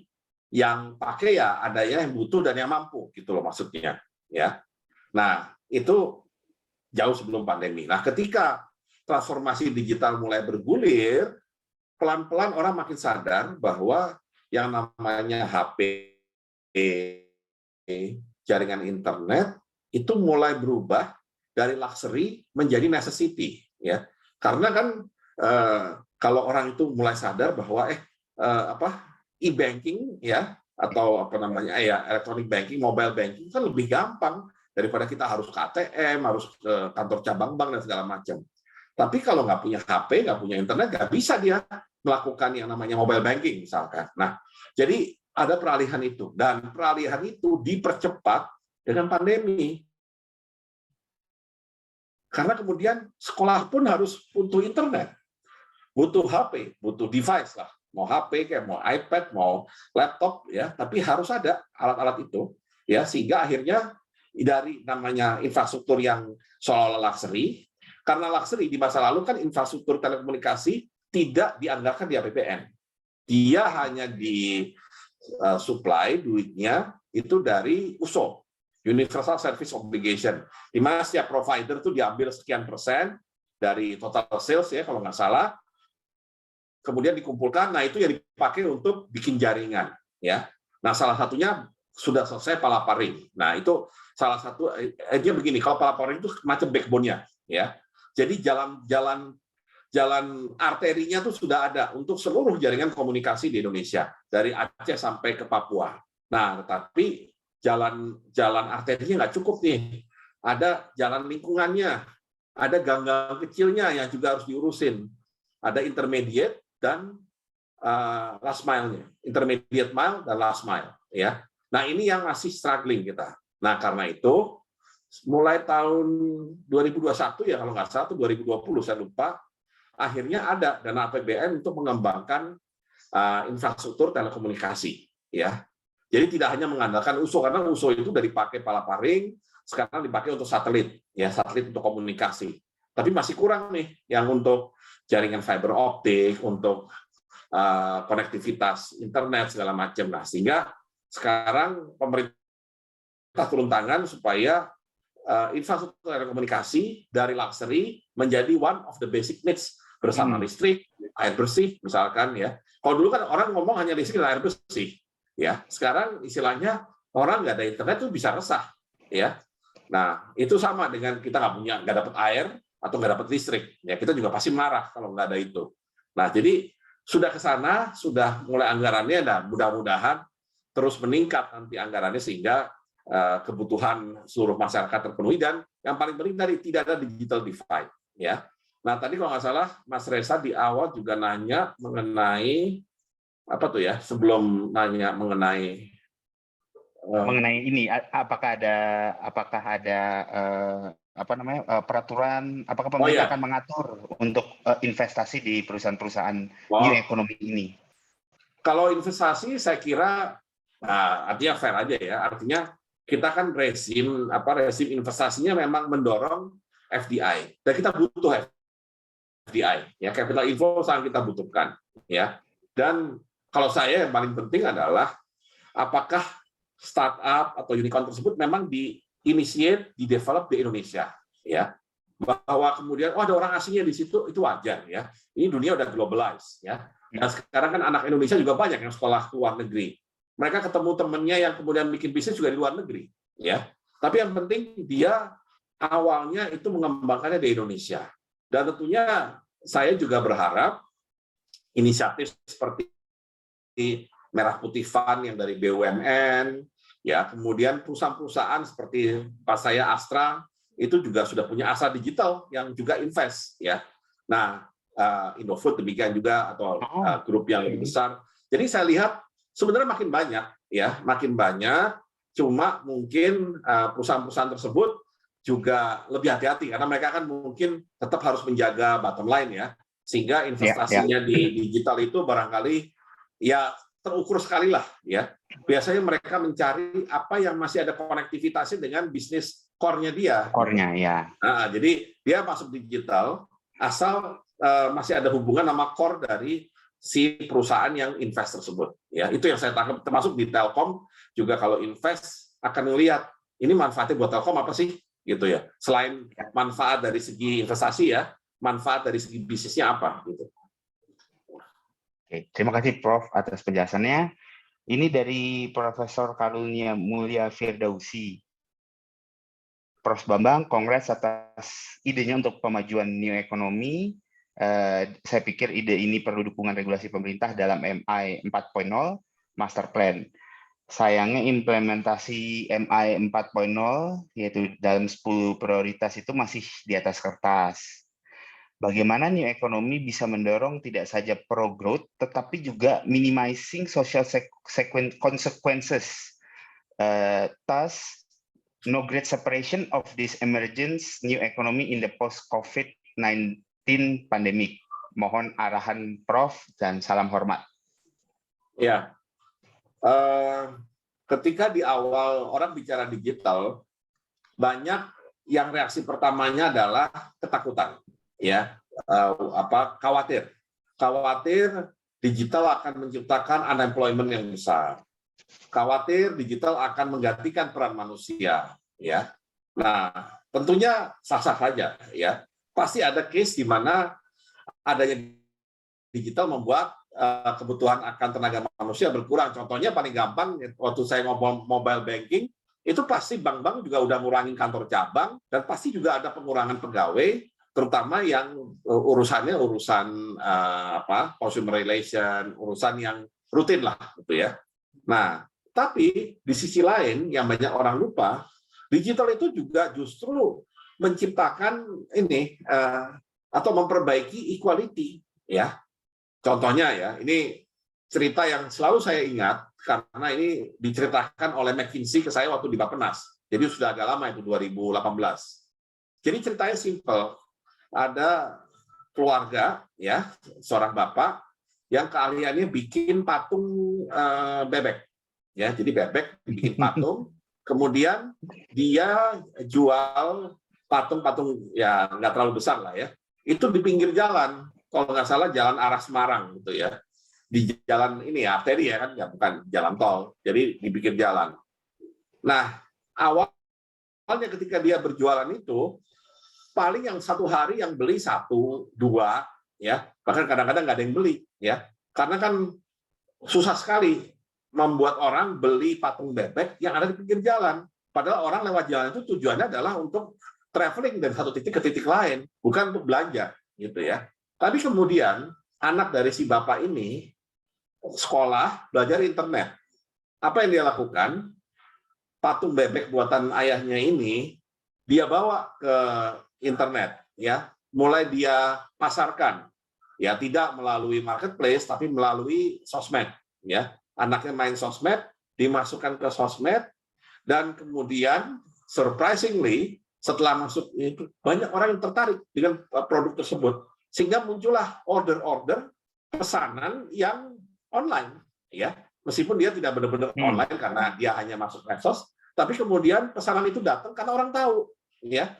Digital marketing menurut saya adalah salah satu cara juga untuk meningkatkan kemampuan UMKM. Dia tidak harus UMKM-nya jualan barang di marketplace, tapi UMKM-nya bisa terekspos dengan digital, dia bisa digital marketing, dan sekarang pembelinya itu kebanyakan adalah orang dari maksudnya dari kota-kota lain, dan juga bahkan ada yang beli dari luar negeri si patung bebek tadi, ya, sehingga ya dia masih ada di pinggir jalan itu, tapi bisnis utamanya bukan lagi dari pinggir jalan, tapi dari online. Dari online. Jadi artinya di luar segala macam kekhawatiran, banyak kok manfaatnya, ya. Dan yang dilakukan oleh Bukalapak melalui mitra Bukalapak itu toko-toko kelontong, ya, pub and mom stores yang ada di Indonesia.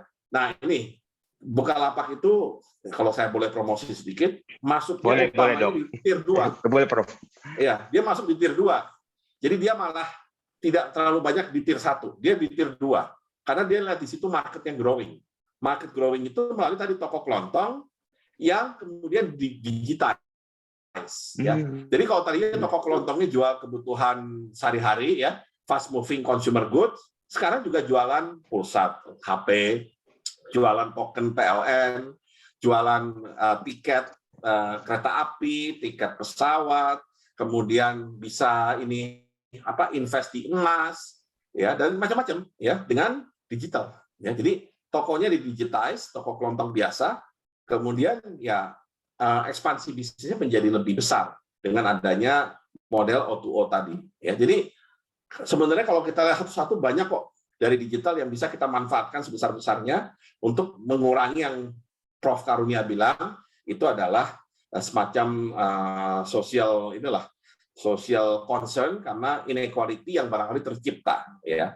Jadi digital itu harus kita arahkan benar untuk bisa mengurangi inequality. Siap.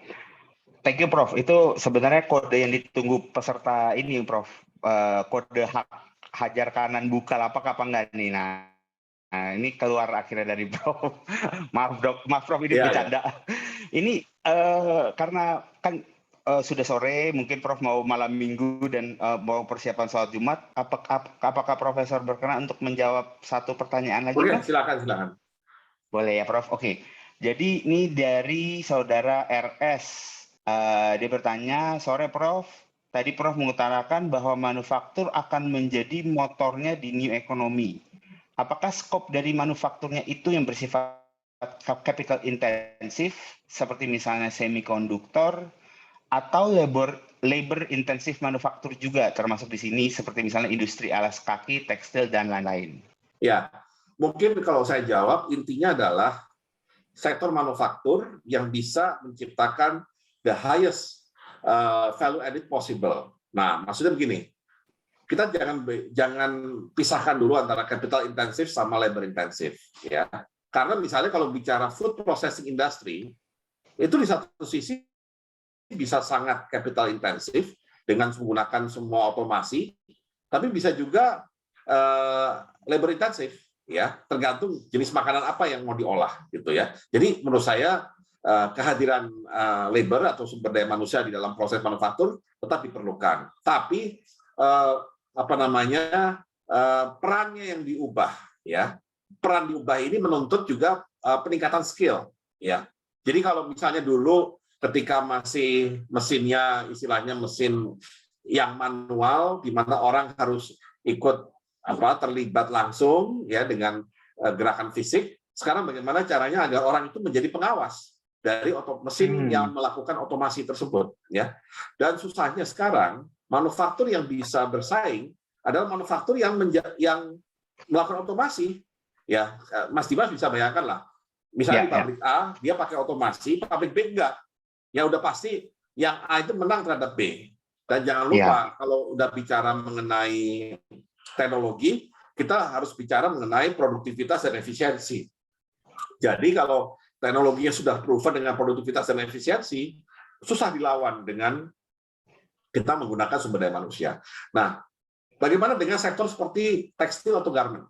Nah, disinilah kita harus pinter-pinter, ya, kita harus smart istilahnya dalam menyikapi sektor yang sebenarnya labor intensif tadi, yaitu kita jangan lagi bikin pakaian yang seperti mungkin tahun 90-an, ya, ketika waktu relokasi besar-besaran dari garment dan tekstil ke Indonesia atau alas kaki, tapi kita sudah mulai masuk yang marketnya yang value-nya lebih tinggi, ya, punya value added yang lebih tinggi dan yang lebih spesifik marketnya, ya. Contohnya ya, kalau kita bicara garment, jangan lagi bicara garment, tapi fashion, ya.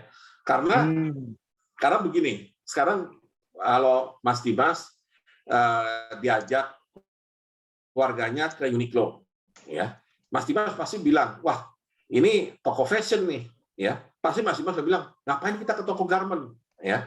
Kenapa? Karena yang dilakukan Uniqlo dia garment pada intinya, dia bikin pakaian, tapi pakaian yang dia bikin itu kategorinya atau sentuhannya adalah untuk fashion, ya. Fashion tapi yang harganya tidak mahal. Ada fashion yang harganya mahal, tuh udah jelas lah. Ini justru yang menarik, mereka declare they are fashion, ya, trendsetter di fashion, tapi untuk yang menjangkau banyak orang, ya, yang kayak H&M, kayak Uniqlo, ya, mereka nggak bisa dibilang it's just a garment, bukan mereka fashion, tapi harganya terjangkau. Nah, menurut saya Indonesia harus ke situ, dan buat saya pribadi ya, sebenarnya Indonesia sudah saatnya loh punya brand seperti itu.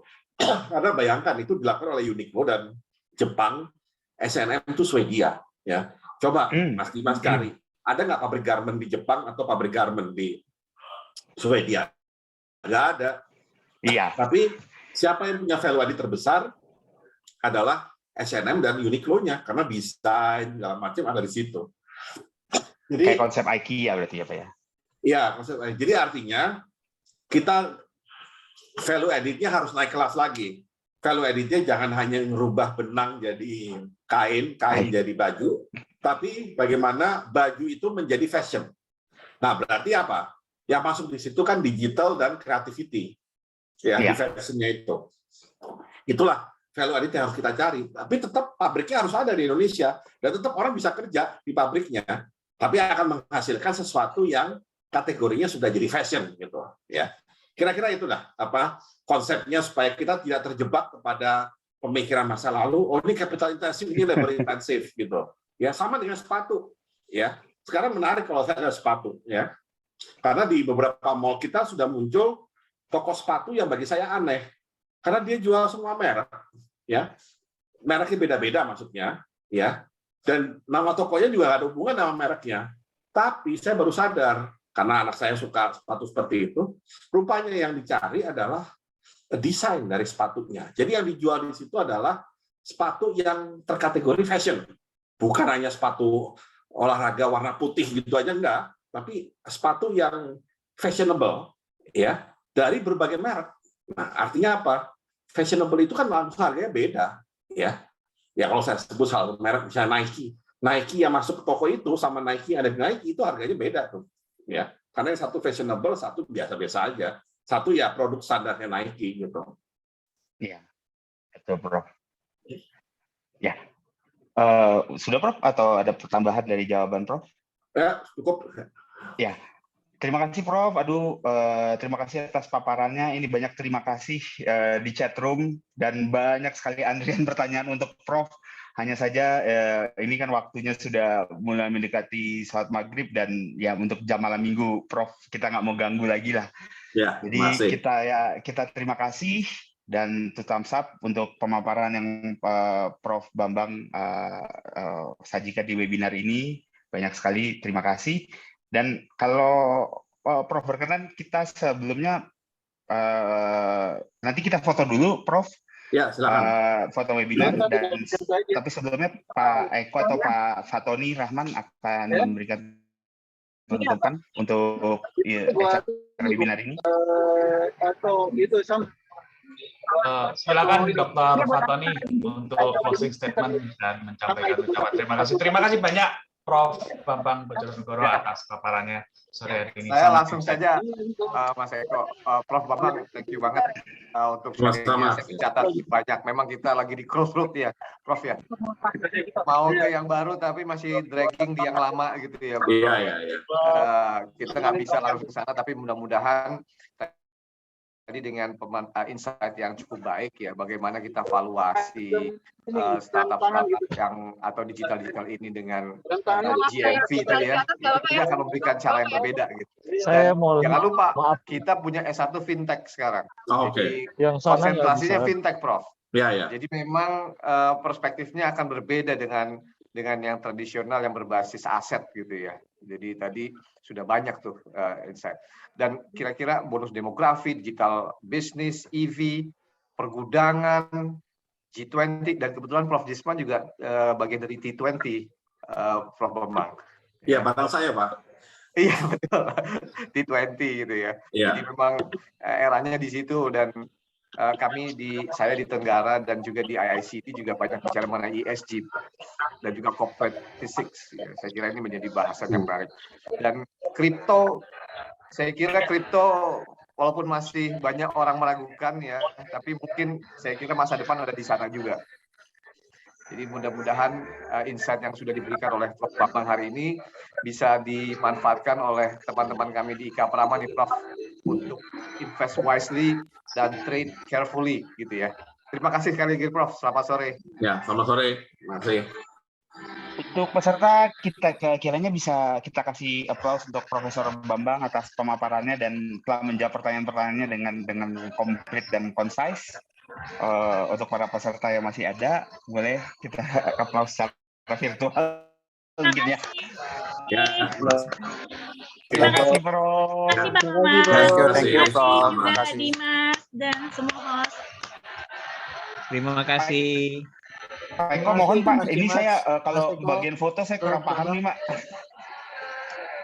Oke, Bapak Ibu yang masih stay silakan dinyalakan kameranya. Apabila berkenan kita akan berfoto bersama dengan Profesor Bambang Brojonegoro dan Pak Dimas Aryo Tejo yang pada sore hari ini sudah membawakan acara dengan sangat baik sekali. Terima kasih Pak Dimas, terima Terima kasih Profesor Bambang sekali lagi. Kita foto bersama. Di layar saya ada dua tampilan. Kita foto yang layar pertama dulu. 1, 2, 3, cheers. Oke, layar kedua. 1, 2, 3, cheers. Oke, baik. Terima kasih Bapak Ibu atas kehadirannya. Prof. Terima kasih Bambang, sekali lagi terima ke kasih. Profesor Ya, terima kasih. Bojonegoro. Dukung terus untuk energi terbarukan, Prof. Bambang. Ya, terima kasih. Ya, sama-sama. Ya. Terima kasih semua Pak Profesor Bambang, terima kasih peserta webinar yang lainnya, terima kasih Pak Fatoni, Pak Eko, dan acara kita tutup dan semoga kita bisa bertemu di acara webinar yang berikutnya. Selamat malam dan selamat berakhir pekan. Terima kasih, Pak Dimas. Ya, terima kasih. Ya, terima kasih Prof. Bambang.